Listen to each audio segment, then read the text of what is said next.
Yes. And you placed it in the freezer and transported it in the freezer? No. We transported it on the back of a truck. We covered it and transported it on the back of a truck. Did you take pictures of the creature while you were transporting it? Yes. And you didn't bother to take pictures of the creatures that were alive?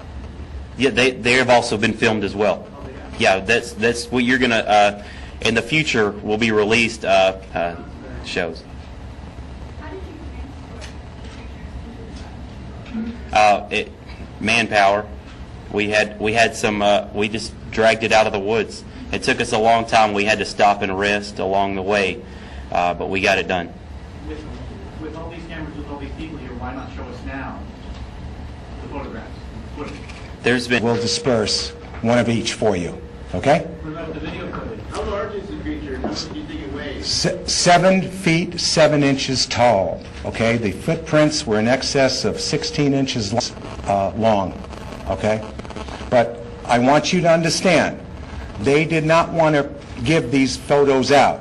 I've talked to them, and they've agreed, hesitantly.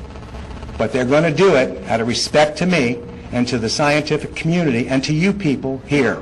You will actually see a bipedal creature, which we've got. We also have one of the body where the tongue and teeth are up close. So it'll prove to you people that this is not a mask. I'm sorry for interrupting. Go ahead. That's fine. Thank you. There's a tip line on your website that says to call in and getting evidence of Bigfoot, and also says that you're looking for the Loch Ness Monster Leprechaun. Yeah, I've upgraded that since all the psychos started calling. I've stopped taking calls because so many people are calling. Why did you say that? Is that Yeah, it was actually when we found it. There was some guts were hanging out of it. What do you think killed it? I don't know what killed it. Like I said, I'm going to leave that up to whoever does the autopsy that can determine that. What kind of impact do you think it had as far as that evolutionary theory? Well, that's an interesting question too, and that's going to be something that's just going to be left up to whoever the scientists are that look at it. There was a video of you on YouTube, I believe it was you, saying that this is a hoax, that sort of you were, I believe, confessing. That video is no longer available. Would you care to comment on that video? I don't believe that there was any. This is Tom. You don't realize how the death threats that we received. These guys actually received death threats. I was with them at 3 o'clock in the morning going back to when one of these guys have moved from their homes. Why don't you address and tell the people here why you went out and put these YouTube videos together? We'll go with that. All right. Well, every the weekend, because they were calling, and they had actually called my family and my job, and Rick's family. They were basically so, it was just gave them something to do, and we were having fun. Where's the body now? That's actually in an undisclosed location. Tom Biscardi has taken possession of where the autopsy will be done, and whoever we decide to let in will be able to be let in, and there won't be a huge frenzy there. I understand that there might be a Biologist and asked them to take a look at the evidence. There's been actually Tom Biscardi has contacted lots of people in the scientific world. I don't know them by name, okay, but we're going to have top name scientists to look into this. Can you name an institution that's been contacted? No, I don't. Like I said, I don't know. And can you also, Mr. Biscardi said that this was a bipedal animal. On what basis are you saying that? The ones that we saw in the woods were walking upright like a human. Were they making sounds? The sounds, they actually didn't make sounds. They were. It's really like they didn't want to be seen. But we just saw them like just paralleling us. You said that you did not call any kind of authorities, a fish and game authority, anything like that. Why did you not call? I didn't see any need to do that at the time. It seemed like it would create a frenzy, and of course then there would be I want to protect the species, okay? And I feel like that if that had gotten out, the exact location would have been revealed, and everybody would be up there hunting for Bigfoot and disturbing the habitat, if that's what this turns out to be. Already has.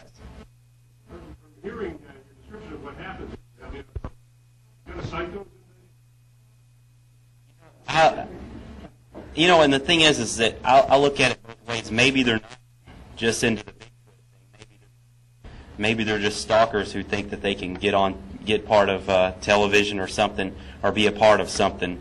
But it seems to me that way, that there is a lot of people in the Bigfoot world that may be a little delusional, and there may be a lot of jealous people too. You only get to do this, the first time is only one time, and we've done it, and it was luck, but we've got it, and no one else can say they did that.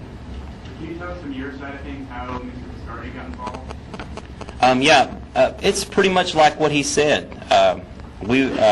Rick went on the Steve Cole show, the Squatch Detective show, radio show, and then Tom got in contact with him, and we talked a lot. Then we went on his radio show, and we actually really liked him. He presented himself well, and he, you know, he helped us out a lot as far as I'm concerned, and so he flew into town twice. Oh, by phone, yes. We talked to him by phone, and you know, he said he after that, you know, he came to Atlanta twice, which is a long flight, so I can. How close were you to the live animals? Were you afraid of them at the time? Yes. Were you armed? We were afraid of them, not armed. Okay, and we're probably within 50 feet. I'm going to say that. It was. I mean, we got good shots of them. Okay. Who's next? Go ahead. Describe what it was like when you first found the Shock. That's what it was. I mean, it was shock, and then we didn't want to. I didn't want to. Part of my mind didn't want to get around the fact that this was something that this is a creature that wasn't normal, not something that I've ever seen before, and so I was just in shock. That's it. The discovery was in northern Georgia. Why are you having a press conference here in Palo Alto? Actually, a lot of the Bigfoot people, or a lot of people that wanted to know, did call from California, and Tom's from California, of course. He's a part of this now. Okay, it's not just me and Rick anymore. Tom is in this with us, and he set this thing up for us. We didn't set it up. Tom set it up, so that's why we're out here. Beautiful town, though. Yes.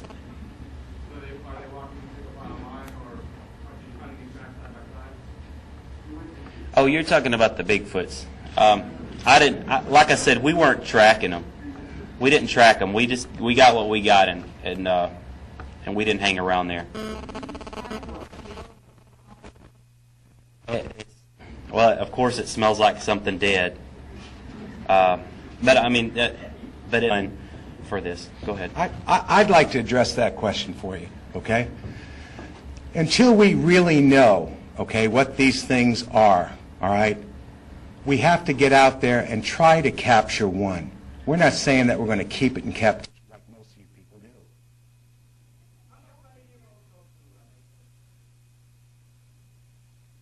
As an illness, native people.